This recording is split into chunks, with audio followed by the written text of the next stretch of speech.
Pour ne rater aucune actualité relayée sur Guérit TV Monde, c'est simple et facile. Abonnez-vous à notre compte YouTube en tapant Guérit TV Monde. Guérit TV Monde, le leader des Web TV. Bonsoir à toutes, bonsoir à tous, chers internautes de Guérit TV Monde. Merci d'être restés toujours câblés à nos programmes. Nous recevons pour vous aujourd'hui ancien député Léon Basile Arrossi. Il est membre de la Résistance, bien sûr. Bien sûr. Basile Arrossi, bonsoir. Bonsoir. Léon Basile Arrossi est désormais membre de quel parti politique? En fait, ça me fait penser à une station sœur, une de vos stations sœurs, qui demandait au coordonnateur Azatassou qu'est-ce que les partis politiques vont chercher à côté des personnalités. C'est pour vous dire d'entrée que je ne suis membre d'aucun parti politique. Cela ne gêne pas du tout parce que le politicien que j'admire le plus aujourd'hui, c'est le ministre Adépédiou. Pour ses idées, pour la clarté et pour tout le profit que nous en tirons. Mais il n'est membre d'aucun parti. Donc on n'a pas besoin d'être dans un parti pour faire le combat politique de son pays. Et vous êtes quand même néanmoins avec les membres de la Résistance. Oui, dans la Résistance, il y a des partis et puis il y a des personnalités. Et puis s'insérer dans un parti, bon, ça vous permet, lorsqu'on demande au parti de proposer des candidats, on vous cite. Bon, pour nous qui n'avons besoin de rien, je le dis très fort, nous n'avons besoin de rien, on n'a besoin que du combat. On n'a besoin de rien d'autre. D'accord. Récemment, les membres de cette résistance ont sillonné quelques villes du Bénin. C'était quoi concrètement l'objectif? Merci. Nous avions estimé qu'il était temps, après le pseudo-dialogue organisé par le président Talon, après les pseudo, pourquoi ça a apporté ses fruits quand même? Aucun fruit. Je vais m'en expliquer. Aucun fruit. Allez-y. D'abord, je voudrais vous dire en parenthèse que le ministre Adiou, qui est membre du faux parti d'opposition FCDB, et qui a participé au dialogue, s'est étonné publiquement des résultats de ce dialogue, après y avoir participé. Donc, permettez que je parle de pseudo-dialogue. Nous avions estimé qu'il fallait aller au contact de nos militants et sympathisants pour leur expliquer comment le pays se gère, comment le pays tourne. C'est pour cela que nous avons entrepris notre tournée. Nous avons commencé par Kadjeoum, au Majestic. Vous avez suivi que nous avons été empêchés d'avoir accès à la salle. Or, c'est connu, c'était la 6e fois où nous devions manifester au Majestic. Toutes les autres fois, il n'était pas besoin de payer l'intégralité des frais de location. On payait quelque chose juste pour consigner la salle. Et quand on venait pour la manifestation, on libérait le solde. Mais ce jour-là, on a été empêchés.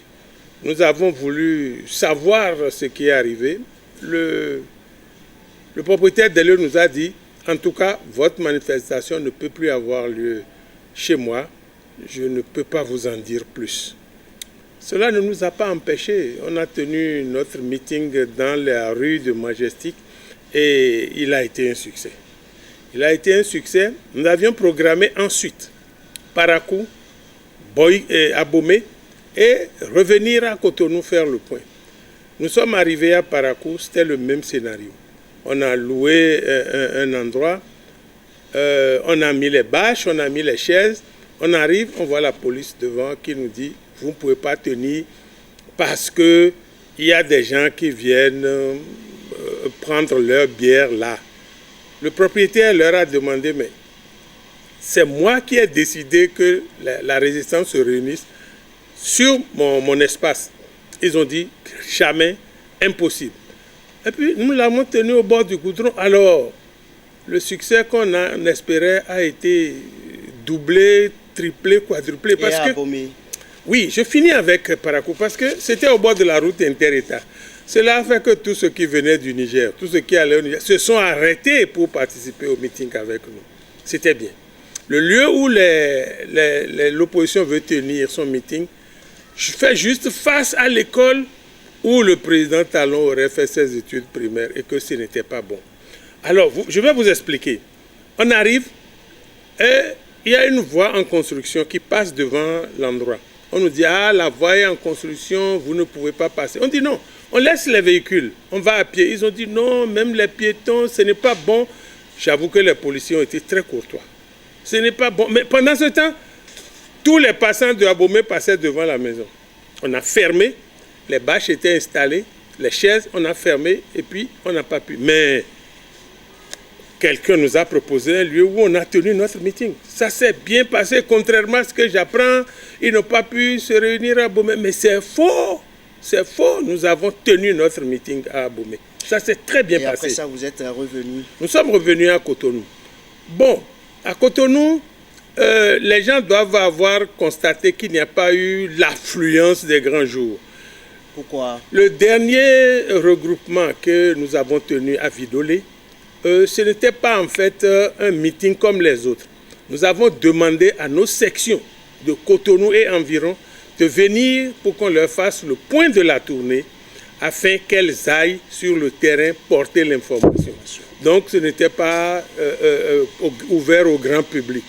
Et nous avions même prévu tenir ça dans la salle de réunion de Vidolé. Malheureusement, nos militants et sympathisants ayant appris que la résistance était à Vidolé sont venus si nombreux qu'on est resté dans la cour, au soleil, mais je profite pour les saluer. Ça, c'était très bien passé. Voilà, au cours de cette tournée, nous avions voulu parler à nos militants de ce que les gens ont appelé révision de la Constitution, de ce que je ne sais pas, ce qu'on a appelé dialogue. Bon, d'abord on leur a dit que ce n'était pas une révision de la Constitution, c'était une nouvelle Constitution qui a été écrite par le président Talon. Une nouvelle Constitution, oui, je vous le dis, oui, parce que les fondamentaux de notre Constitution ont été touchés. Et un exemple? Oh, l'exemple, quel exemple je peux vous donner? Le mandat? Non, le monsieur... Attendez, je vais en venir. Ça, c'est des choses qui ne l'intéressent pas. Oui, non, je vais venir. C'est des choses qui ne l'intéressent pas. Puisqu'il n'a pas touché à ces points. Non, c'est des choses qui ne l'intéressent pas. Il avait dit pendant la campagne qu'il ne ferait pas plus de mandats.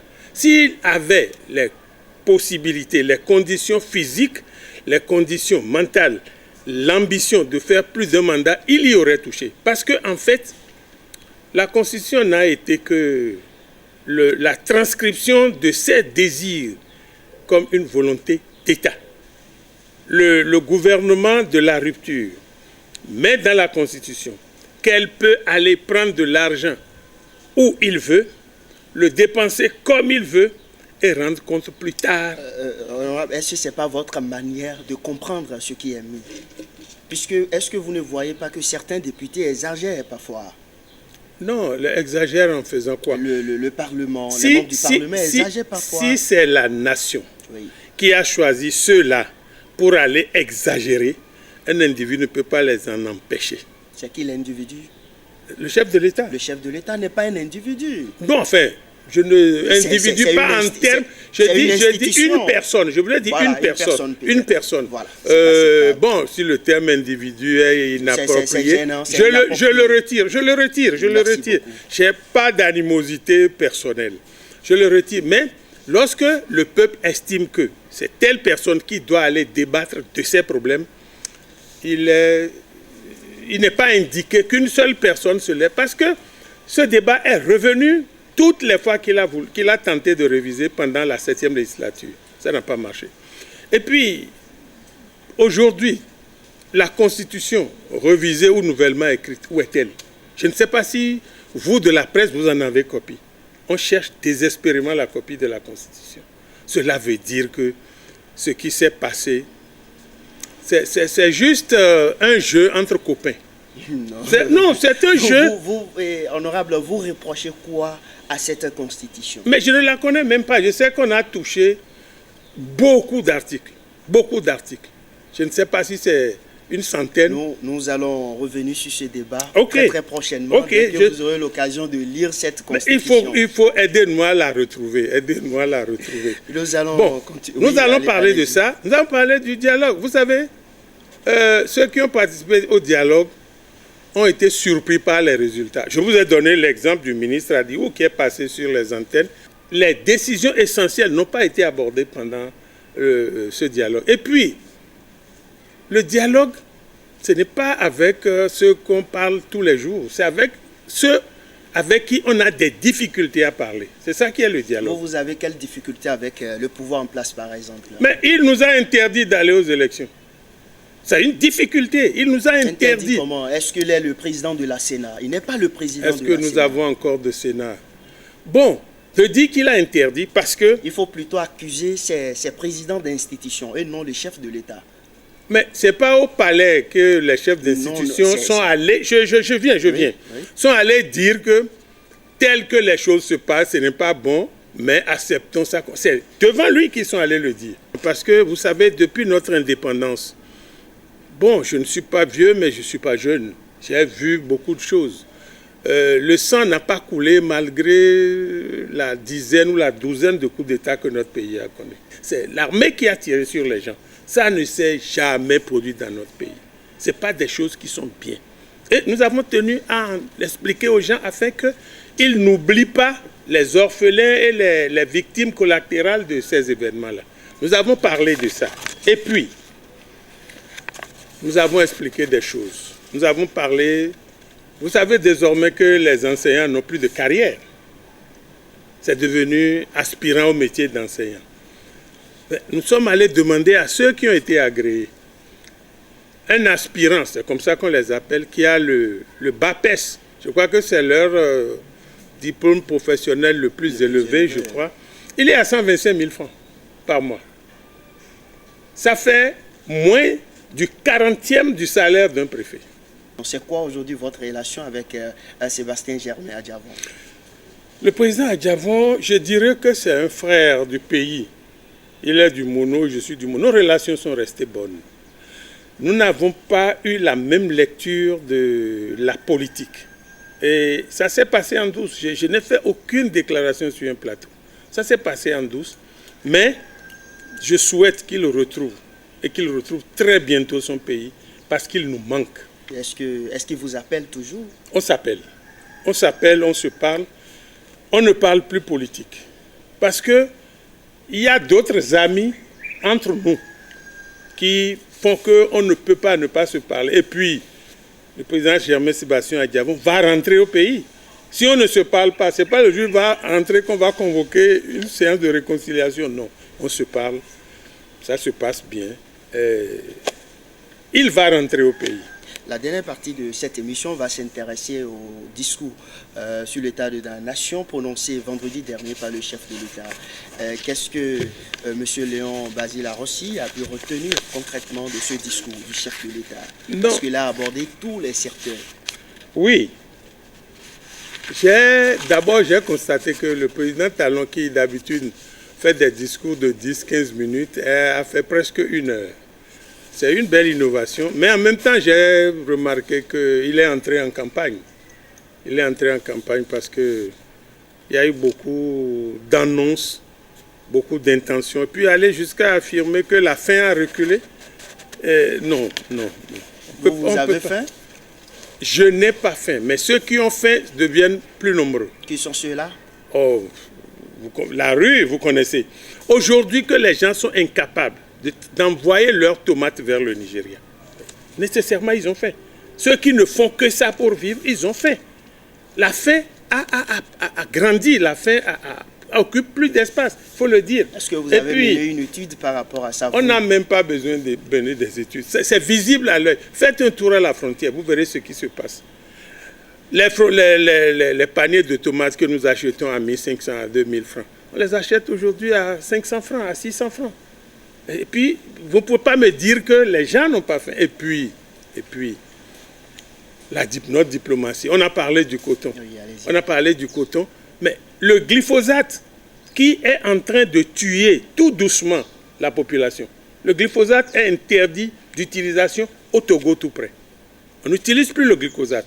La France le fabrique, mais ne l'utilise pas. Mais c'est le glyphosate qui est devenu le produit pour doper la production du coton au point de nous faire rêver que nous sommes les premiers producteurs africains de coton. Mais ce n'est pas des choses bien. Vous savez que ça tue et vous le faites à cause de l'âge. Et puis le coton profite à qui? Ça, il faut aussi le dire. À l'État béninois. Je veux bien croire. Je veux bien croire que le coton profite à l'État béninois. Je n'en ai pas les preuves. Le chef de l'État a parlé, il s'est prononcé également sur l'énergie aujourd'hui. Est-ce qu'il y a une amélioration selon vous? Je dois être honnête en disant que j'ai plus de lumière aujourd'hui qu'hier. Mais le coût devient insoutenable. Et puis, par rapport au coût, la quantité de lumière que nous avons n'est pas proportionnelle. Par rapport à l'eau, le chef de l'État en a parlé. Aujourd'hui, il y a, pour le président Patrice Talon, un effort est fait par son gouvernement sur l'ensemble du territoire national pour donner de l'eau à boire, surtout dans les zones rurales. Moi, dans mon village, il y avait l'eau avant son arrivée. Et dans ma maison, il y avait l'eau avant son arrivée. Et puis, chaque gouvernement a quelque chose à faire. Chaque gouvernement a quelque chose à faire.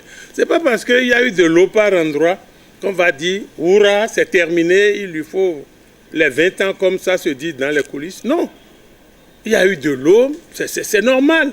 Les gens sont payés à des salaires cachés pour travailler pour le pays. Des salaires qu'ils ont honte de dire pour travailler pour le pays. Alors, qu'on dise qu'on a de l'eau, et puis l'électricité. La qualité ne me satisfait pas encore. D'accord. Un autre aspect, c'est par rapport aux infrastructures routières. Aujourd'hui, sur l'ensemble du territoire national, des travaux ont été lancés, d'autres sont presque terminés. Quand on prend l'exemple de Porto Novo aujourd'hui, Porto Novo a changé de visage. J'étais à un enterrement Porto Novo avant-hier, je n'ai pas vu le changement du visage. Je sais qu'il y a des chantiers qui s'éternisent. Maintenant, changer de visage, je dirais, mauvais, le visage devient mauvais parce qu'il y a des chantiers qui s'éternisent à Porto Novo. Surtout si vous parlez de Porto Novo. Maintenant, on a arrangé Air Vive. Mais Air Vive, ce n'est pas le Bénin profond.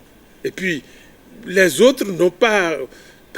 Je prends le cas de Yaya. Yaya a quand même fait des routes, hein, surtout beaucoup de routes. Et les routes relient des centres urbains. Si on vient faire arranger les petites ruelles de Air Vive, et puis tout le monde crie, on a fait, mais... Alors, il faut que le président fasse quelque chose. C'est quand même un effort qu'il faut reconnaître. C'est lui qui a levé le doigt pour arranger le pays. Et ce qu'il fait là ne comble pas encore moi mes attentes. Ne comble pas mes attentes. Les autres ont fait autant. Mais Soglo, pourquoi on a appelé Soglo Hercule? Soglo a beaucoup travaillé. On l'appelle Hercule parce qu'il a beaucoup travaillé. Et ce qu'il fait ne fait pas le quart ou le dixième de ce que Soglo a fait. Attendons de voir. Donc ces petites choses, on en parle, on empêche la presse de publier tous les autres. On empêche la presse comme nous, on vient de vous donner la parole. Mais combien de Guérit TV Monde il y a dans ce pays? Combien? Vous venez, on vient de fermer Soleil FM, qui est la voix des sans-voix. On vient de le fermer. Donc moi je dis tout ça. Je voulais parler de notre diplomatie parce que je suis gêné, j'ai honte pour notre diplomatie. On dit, quelqu'un a travaillé à l'extérieur, mais il y a des gens qui ont travaillé à l'extérieur dans les institutions internationales comme magasinier ou comme lampiste. Ce n'est pas pour ça que dès que quelqu'un vient, parce que notre diplomatie est malade, elle est souffrante, elle est très souffrante. Moi, je discute avec les diplomates. Je suis des cours à Calavi, je vais là-bas chercher des documents sur les institutions internationales, mais ce n'est pas bon ce qui se passe. On vous dira, ah, c'est des gens qui ont fait les organisations internationales. Quoi? Non. Vraiment, je trouve que notre pays n'est pas sur la bonne voie. Et je dois vous dire que les exilés constituent une bombe. C'est une bombe. Oui, une bombe parce que honorable, donnez-nous le nom d'un seul exilé politique au Bénin, avec des arguments. Adjavon Sébastien, Djenotin Agossou Valentin, Komi Kounche, Liadi Soglou. Mais tous ceux-là ont été convoqués par la justice. Quelle justice? Et ils sont partis. Quelle justice? Ce n'est pas de cette justice que notre société a besoin. La criette. Ce n'est pas de cette justice qu'on a besoin. Non, ce n'est pas bon. Et vous voyez, quelle justice? Vous allez à l'Assemblée, vous trouverez les gens qui ont surfacturé les machines agricoles. Il n'y a pas de justice pour cela. Vous trouverez ceux qui ont volé les financements des Pays-Bas pour donner de l'eau aux paysans. Il n'y a pas de justice pour cela. On crée tout ça. Et je voulais dire, il y a eu un grand avocat togolais qui a été exilé, qui est resté au Bénin, qui est parti après. Il a dit quelque chose que je voudrais dire à l'endroit de nos dirigeants. Et je cite, « Tout exilé politique, depuis la plus haute antiquité, en passant par Victor Hugo, souhaite retrouver la patrie à la faveur d'un changement de régime. Voilà que nos tests n'ouvrent pas la voie au changement de régime. Ça risque d'appeler la violence. Et ce n'est pas bon la violence pour un pays. Ce n'est pas bon. Mais si on y fait attention, on va y arriver. Mais ce n'est pas bon. Parce qu'une balle qui part n'a pas une destination fixe. Ça ne va pas aller toucher Paul ou Pierre nécessairement. Ça peut aller toucher Pascal. Or, Pascal, comme Madame Amoussou qui a été abattue à Kadiaoum, n'a rien à voir avec ce qui se passe. Donc je dis, il ne faut pas croire qu'on est fort, très fort, tout le temps. Non. Cette réflexion de Maître Kwasigan, il s'appelait, je crois que nous devons l'intérioriser et y penser. Celui qui est en exil, qui ne peut pas venir chez lui, il cherchera les moyens d'y arriver. Ce n'est pas bon. Il faut qu'on arrive à un véritable dialogue. Mais il a eu tout ce qu'il veut. Il a voulu faire sa révision de la Constitution en empêchant l'opposition d'être au Parlement. Il l'a fait. Bon, il avance. Maintenant, il faut parrainer. L'opposition n'a personne au Parlement. Les communales, s'il le fait, on pourra avoir des gens. Mais alors, il faut laisser le pays respirer. Faut laisser. Mais tant qu'il ne va pas laisser le pays évoluer, parce que c'est cette évolution qui lui a permis de venir. S'il ne laisse pas, mais nous aussi, on ne va pas se taire. On continuera de remuer le cocotier. Mais nous nous battrons pour que le droit revienne. Parce que c'est parce qu'il y a eu le droit que lui, il a pu rentrer de l'exil, retrouver son pays et même être président de la République. C'est définitivement terminé pour cette émission spéciale sur Guérit TV Monde. Vous venez donc de suivre l'ancien député Léon Basile Rossi. On a parlé de la tournée initiée par les membres de la résistance. On a abordé également, il a décrypté le message du chef de l'État sur l'état de la nation. Un message prononcé devant les députés de la 8e législature vendredi dernier par le premier des Béninois. Il a souhaité également que les exilés politiques rentrent au pays. Mesdames et messieurs, merci à vous. C'était votre émission spéciale. À la prochaine. Merci beaucoup.